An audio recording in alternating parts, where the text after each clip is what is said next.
Good morning, and this is your crypto a day morning. Today's date that comes in that of Thursday, the 17th of January 2019. All bets, trades of the like within each zone risk reward. In this video, I'm going to be talking about Bitcoin, go over a few altcoins, and then talk about CoinSwitch and that of Cryptopia. And then a little bit on the sports agenda to finish off this video. 1 hour time frame for Bitcoin. It's in the middle of this low, middle of this high. Fibonacci at the bottom end here, 3470. It's in the middle of two key Fibonacci points. Therefore, this most recent move to me is in a very neutral, indecisive bias, merely looking at such, especially even further when I notice this high, this low, as it manages to do this pierce, coming back, and then you do it back and forth, you see another one like this. A lot of neutral indecision at this point. Let's take a look at this on a larger term time frame, because this is a single hour. Let's go to the daily. And as it goes, continuation of resisting this last move, a bear flag, one may call this, just merely having a decent down move and then going sideways. So therefore, this support resistance until it breaks it, it's in this neutral mode, breaking this, and this range getting stronger. As I've been saying, it could find support here, but I think the probability odds would be a decent leg lower from such if this happens. And then a move to the upside will just merely, at the least, getting up to here, bring this to the upper end of this range and make the 18 average start to go back on a sideways manner, because of course it's now declining. And loop ring is next. Interesting moves. You have this long sideways consolidation. I got in at 1088 on this one in January 7th, and I've sold twice. Once at 1378, which was previous high, and then again at near 17, close to this high. But more importantly, it was a move back to, or a move of a decent leg higher to this and to a previous area in here. This trade's a pretty decent volume right now, as we can see coming in here. Just looking at the buy and order books, to me there's not much of a gain trying buy and sell walls like I have been with the AID coin. That will be what I'll show next, as it's a decently traded market. As far as what I want to do next, well, the buying is really easy, because as I say with these markets, you have a move like this, it needs to hold the area where it came from. And this line in here is, I got 1234. So I'm buying around 1250. That's my next buy order. Even though I sold here, I don't want to buy anywhere on this type of move. The only reason I'm going to be buying in here is if this thing can really scorch up and have further gains, and I get more sell orders, because obviously if I have another sell order, I'm going to increase my buy order higher from the 1250 number. And with all this empty space up here, it's got some decent potential. This level of resistance is at about 1900. I'm looking to sell next at around 22. So this previous high in here, and if this sell comes in, then at that point maybe I'll look to buy at maybe 14 change or 1500. And if this sell comes into place, I'd probably look to put another sell order maybe. If I'm going from previous 2200, then I'd probably look to go at least around 3000 to 32 as the next spot in which I would sell. So that is loop ring. Let's go on to the AID coin next. And what I like about this one is how the 18 is just starting to possibly do the turnover. And it's looking good overall as far as its overall volatility, because when you have moves like all this type of stuff, as I've been mentioning, every single time it has come up here, it's been selling, buying back in here, well every single time. And generally what I've been doing is able to find situations where in areas where I want to sell, I can see that at one particular spot, say more around say 685, someone's got a huge sell order, so I'll go 684. On the buy, same thing. A lot of that has been the case within such. And we take a look at this on a shorter term time frame. And it's these moves in here. You can see it. This here, and now we have this here. Now this did precede an interesting setup. Very much so. As far as how I've traded this. This is the trade. This is my portfolio overall within this crossing. And the blue line represents my percentage move since the last buy or sell. And when it's high, that's coming off of a sale. When it's low, that's coming off of a buy. So in this market, that is just basically chopped up and down from the area where I started buying it from. I'm up about 35% in a market up less than 10. And now let's talk about exchanges. I'm going to use NEM for this, as this is a coin that I don't know if I quote unquote am an owner of. For a lot has happened within the Cryptopia exchange. It's been down for a while with severe theft or losses on the Ethereum ERC20 tokens, which I pretty much don't own any of. But I do have an okay, but it could be larger, could be smaller amount on that site, which of course it's been shut down for now several days in police investigation from New Zealand. And I have never, ever in my life, ever lost to the exchange, not because of coin price, but because of exchange issues and transfers and all of that nature. I've waited several days and sometimes even months to get a transfer come through. I've waited many months for one that I just didn't really care much about, that I thought, okay, I guess it's not going to go through. Then many months later, I get an email. Oh, this was lost in the blockchain and we've just credited your account back. I've had all those types of things happen. I'm confident that they, as in Cryptopia, will be able to get back in business and at least be on the honest side. I don't see them doing an exit strategy as that of trying to find a strategy to, of course, do the problems of, well, just taking people's coins. I don't think that's going to be the case. And it's going to be a decent amount of time, but that's the big risk of coins on the exchange, something that I've been aware of pretty much since day one. As I've looked at it, what I own in my hardware wallet is greater than the sum in Bitcoin numbers that I started with. And that is because of the trades, and there's no other way for me to be able to make the percentage gains that I have without using such. And that's where I myself look at the risk versus the reward. I'm going to talk more about it because coins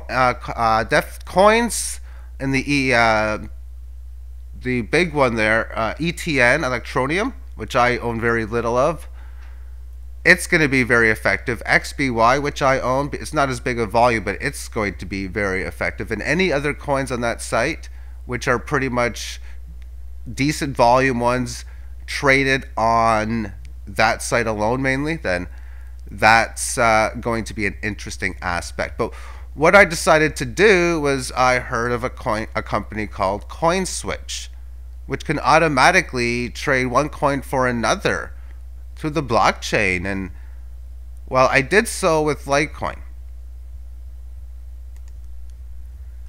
and I'll put that chart up on the screen, put this into a single hour time frame, and what I traded was one Litecoin for 0.00853675 Bitcoin.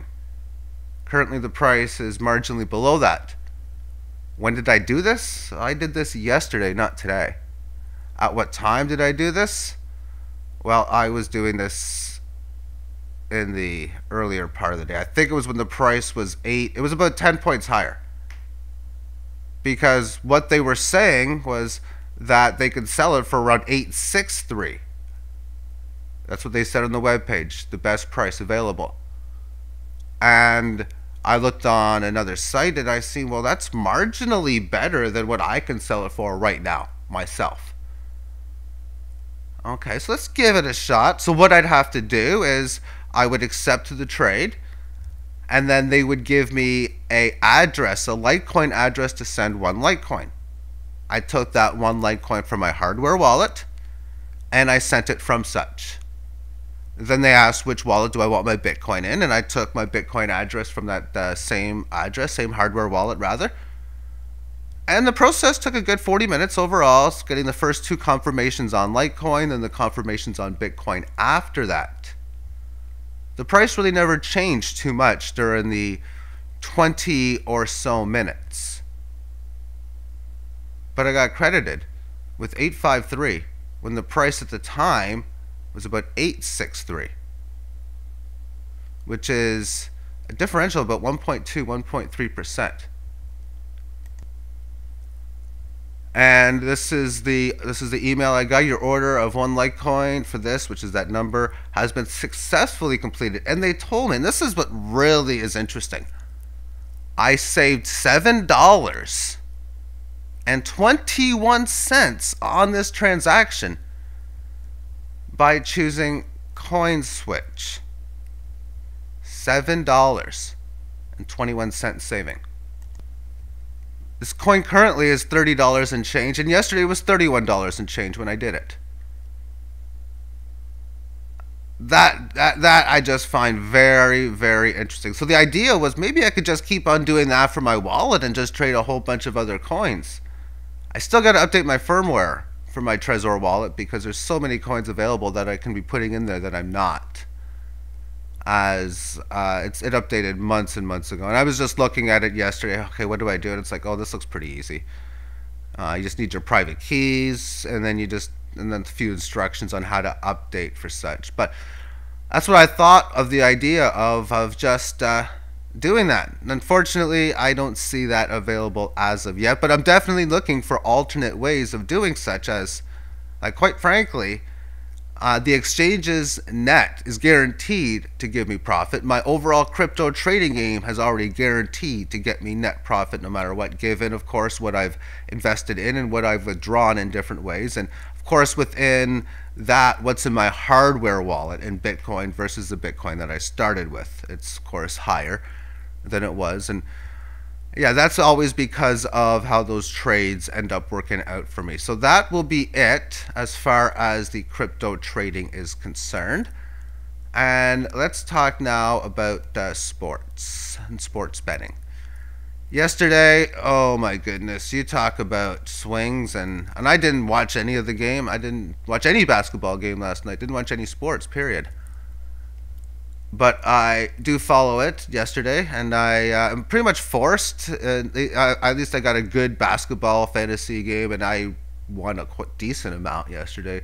Not as large as some might be thinking, but as far as ROI percentage is concerned, it was pretty good. And because of that, I'm just looking every night before for the lines of the game. So if I see something, I'm going to go after it and make the play. And Dallas came out yesterday to a lead of like 24, 25 points at least. I seen it was like 30. They were up by in the first quarter by 20 points, 25 points. They end up losing though, which is just the swings of the games. One of the things I've always thought about in basketball, if you ever have like a 10, 15 point lead like this, or if you're betting over or under and the game is on pace to go way over or way under early in the game, is to do a hedge bet. So when you're laying a point on a team that's up by 20, well, now go ahead and take 16 or 15 points or whatever you're being offered on the other side. Yeah, I know I wish I would have done that last night, but it is how it is. I have not looked at the hockey board yet today. I will be doing so. I've barely looked at such, I should be stating. And I think there's 5 games tonight in the NHL, if I might be mistaken, but I think it's 5. And in the NBA, I looked at the lines yesterday. I didn't really see too much that was worth wagering. And I was also asked about baseball, MLB, Uh, I'm probably going to have no choice but to play fantasy baseball as much as I don't want to, because the game's available, that's profitable, and I'm pretty good at it. Baseball is a tedious game. A lot more research is involved upon statistics because you're really going hitter versus pitcher as another good portion of your analysis, and then your recent bullpen play, who was pitching the last game, which guys are probably going to be in and out. There are a lot of different factors that are required in Major League Baseball, but there's a decent chance that if I can find some games that are available, then I'll do it. The best baseball play I've ever had was about 4 years ago, and that was the final or second final day of the regular season between the Baltimore Orioles and the Toronto Blue Jays. The Toronto Blue Jays had just recently clinched a division title, and it came out the next day that the lines were set up where Baltimore was like minus 120 or minus 110 to win. And the Jays came out and stated, we are putting our complete backups with our expanded 40-man rosters. We're putting our minor league team out today. So I made a significant size wager on the Baltimore Orioles that game, and it won easily. So there are times when there can be significant games, but that's what I'm looking for, are only decent size plays. I'm 0-2 over the last 2 days, but part of variance is I expect there to be upswings and downswings, just like the market. That's part of being a gambler, really, is working within hot streaks and cold streaks, and then adjusting towards such, because those whom are unable to handle the downswings, well, they're the ones that's weak, and that's normal for a lot of people because it can be very, very tough. And I've been in this business for pretty much my whole life, so I've got a good grasp of these swings for decades. Thank you for tuning in, and have yourself a great day. Bye-bye.